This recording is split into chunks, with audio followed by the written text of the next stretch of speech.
Hey everyone, we're going to do the February 6th daily Bible reading. We're going to be in Exodus 23 and 24, and then we'll be in Psalm 19 verses 1 through 6, Proverbs 6 verses 30 and 31, Matthew 23 beginning in verse 23 and going through verse 29.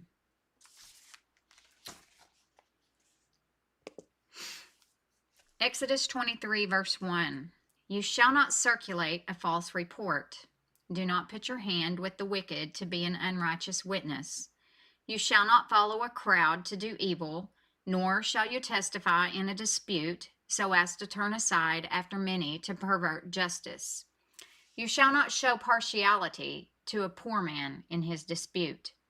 If you meet your enemy's ox or his donkey going astray, you shall surely bring it back to him again. If you see the donkey of one who hates you lying under its burden, and you would refrain from helping it, you shall surely help him with it. You shall not pervert the judgment of your poor in his dispute. Keep yourself far from a false matter. Do not kill the innocent and righteous, for I will not justify the wicked. And you shall take no bribe, for a bribe blinds the discerning and perverts the words of the righteous. So people often ask, where does it say in the Bible against abortion? Right there, it just said, you shall not kill, do not kill the innocent and the righteous. What can be more innocent than an unborn baby? Also, you shall not oppress a stranger, for you know the heart of a stranger, because you were strangers in the land of Egypt. 6 years you shall sow your land and gather in its produce. But the 7th year you shall let it rest and lie fallow, that the poor of your people may eat, and what they leave, the beast of the field may eat. In like manner you shall do with your vineyard and your olive grove. 6 days you shall do your work, and on the 7th day you shall rest, that your ox and your donkey may rest, and the son of your female servant and the stranger may be refreshed. And in all that I have said to you, be circumspect, and make no mention of the name of other gods, nor let it be heard from your mouth. 3 times you shall keep a feast to me in the year. You shall keep the feast of unleavened bread. You shall eat unleavened bread 7 days, as I commanded you at the time appointed in the month of Abib. For in it you came out of Egypt. None shall appear before me empty. And the feast of harvest, the first fruits of your labors which you have sown in the field, and the feast of ingathering at the end of the year, when you have gathered in the fruit of your labors from the field. 3 times in the year all your males shall appear before the Lord God. You shall not offer the blood of my sacrifice with leavened bread, nor shall the fat of my sacrifice remain until morning. The first of the first fruits of your land you shall bring into the house of the Lord your God. You shall not boil a young goat in its mother's milk. Behold, I send an angel before you to keep you in the way and to bring you into the place which I have prepared. Beware of him and obey his voice. Do not provoke him, for he will not pardon your transgressions, for my name is in him. But if you indeed obey his voice and do all that I ask, all that I speak, then I will be an enemy to your enemies and an adversary to your adversaries. For my angel will go before you and bring you in to the Amorites and the Hittites and the Perizzites and the Canaanites and the Hivites and the Jebusites, and I will cut them off. You shall not bow down to their gods, nor serve them, nor do according to their works, but you shall utterly overthrow them and completely break down their sacred pillars. My angel, usually taken to be a reference to the angel of Yahweh, who is distinguished from the Lord, who talks about him as another person. Yet he is identified with him by reason of his forgiving sin and the Lord's name being in him. Neither Moses nor some other messenger or guide qualifies for such descriptions. The key to victory in the upcoming takeover of the land would not be Israel's military skill, but the presence of this angel, who is the pre-incarnate Christ. Verse 25, So you shall serve the Lord your God, and he will bless your bread and your water, and I will take sickness away from the midst of you. And I will take sickness away from the midst of you. No one shall suffer miscarriage or be barren in your land. I will fulfill the number of your days. I will send my fear before you. I will cause confusion among all the people to whom you come, and will make all your enemies turn their backs to you. And I will send hornets before you, which shall drive out the Hivite, the Canaanite, and the Hittite from before you. I will not drive them out from before you in 1 year, lest the land become desolate, and the beasts of the field become too numerous for you. Little by little I will drive them out from before you until you have increased and you inherit the land. And I will set your bounds from the Red Sea to the sea, Philistia, and from the desert to the river. For I will deliver the inhabitants of the land into your hand, and you shall drive them out before you. You shall make no covenant with them, nor with their gods. They shall not dwell in your land, lest they make you sin against me. For if you serve their gods, it will surely be a snare to you. Now keep in mind, he has not even sent in the spies to spy out the promised land yet, where they come back and say, oh, we can't do it, we're like grasshoppers. He's telling them that he will drive out the Hivite, the Canaanite, the Hittite from before you. God has already told them. He's already promised them. And then they come out and they say, oh, we can't do this. And Joshua and Caleb say, yes, we can. And then they spend 40 years wandering in the wilderness. And they wonder why. And people wonder why they go through bad things nowadays, whenever they don't stand on God's promises. We have to stand on his promises. You got to put on the belt of truth and then stand on his promises. Chapter 24. Now he said to Moses, come up to the Lord, you and Aaron, Nadab and Abihu, and 70 of the elders of Israel, and worship from afar. And Moses alone shall come near the Lord. But they shall not come near, nor shall the people go up with him. So Moses came and told the people all the words of the Lord and all the judgments. And all the people answered with one voice and said, all the words which the Lord has said, we will do. So 3 different times Moses goes up, the Lord speaks to him, he comes back down, he tells the people, and the people say, we will do everything that you say, O Lord. And Moses wrote all the words of the Lord. And he rose early in the morning and built an altar at the foot of the mountain and 12 pillars according to the 12 tribes of Israel. Then he sent young men of the children of Israel who offered burnt offerings and sacrificed peace offerings of oxen to the Lord. And Moses took half the blood and put it in basins, and half the blood he sprinkled on the altar. Then he took the book of the covenant and read in the hearing of the people. And they said, all that the Lord has said, we will do and be obedient. So this was a covenant between God and the people. They both agreed on these rules.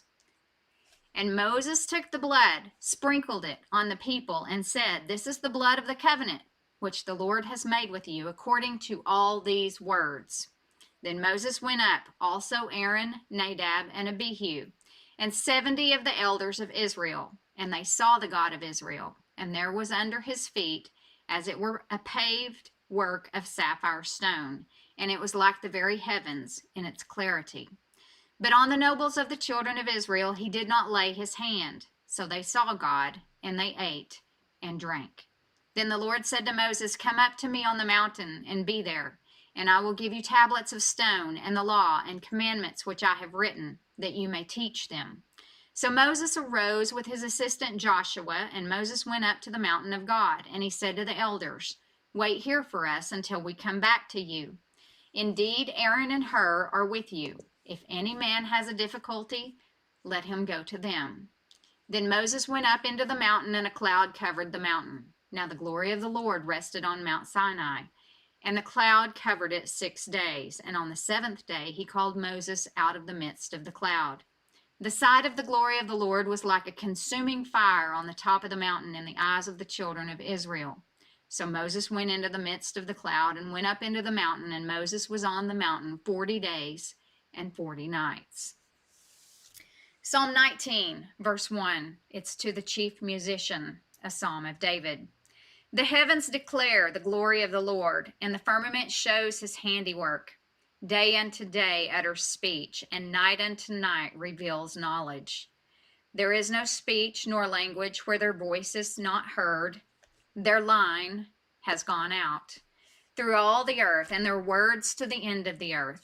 In them he has set a tabernacle for the sun, which is like a bridegroom coming out of his chamber, and rejoices like a strong man to run its race. Its rising is from one end of heaven, and its circuit to the other end, and there is nothing hidden from its heat. The testimony of the universe comes forth consistently and clearly, but sinful mankind persistently resist it. For this reason, general revelation cannot convert sinners, but it does make them highly accountable. Salvation comes ultimately only through special revelation, for example, as the Word of God is effectually applied by the Spirit of God. Proverbs 6, verses 30 and 31. People do not despise a thief if he steals to satisfy himself when he is starving. Yet when he is found, he must restore sevenfold. He may have to give up all the substance of his house. Matthew 23, verses 23 through 39. Woe to you, scribes and Pharisees, hypocrites, for you pay tithe of mint and anise and cumin, and have neglected the weightier matters of the law, justice and mercy and faith. These you ought to have done, without leaving the others undone.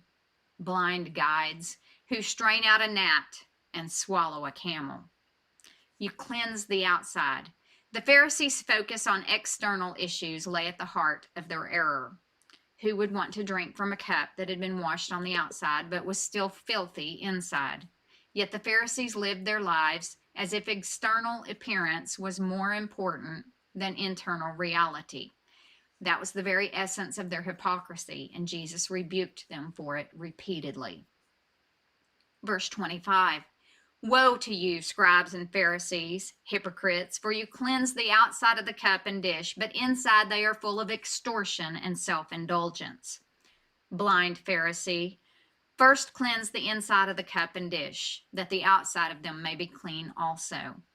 Woe to you, scribes and Pharisees, hypocrites, for you are like whitewashed tombs, which indeed appear beautiful outwardly, but inside are full of dead men's bones and all uncleanness.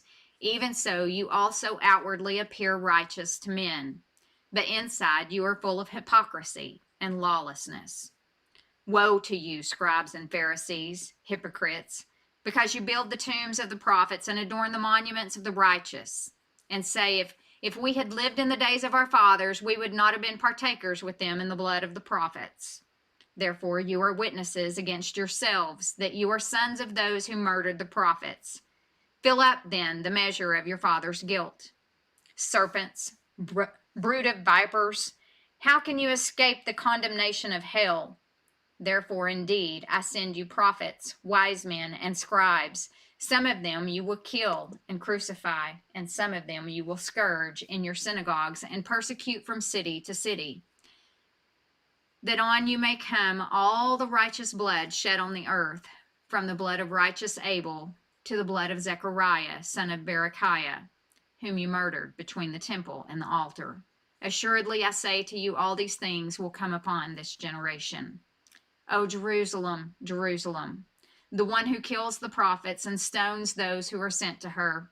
How often I wanted to gather your children together as a hen gathers her chicks under her wings, but you were not willing. See, your house is left to you desolate. For I say to you, you shall see me no more till you say, blessed is he who comes in the name of the Lord. You shall see me no more. Christ's public teaching ministry was over.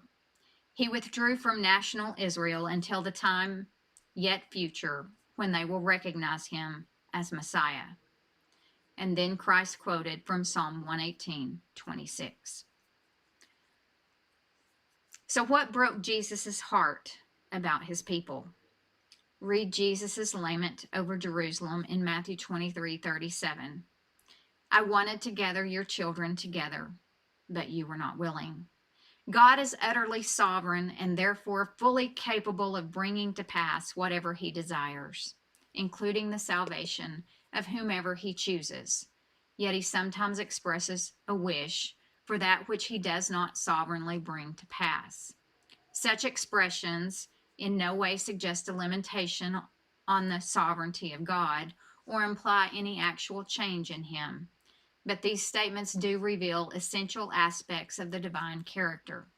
He is full of compassion, sincerely good to all, desirous of good, not evil, and therefore not delighting in the destruction of the wicked. That concludes the February 6th daily Bible reading, and I'll be back with February 7th. Thank you very much for joining.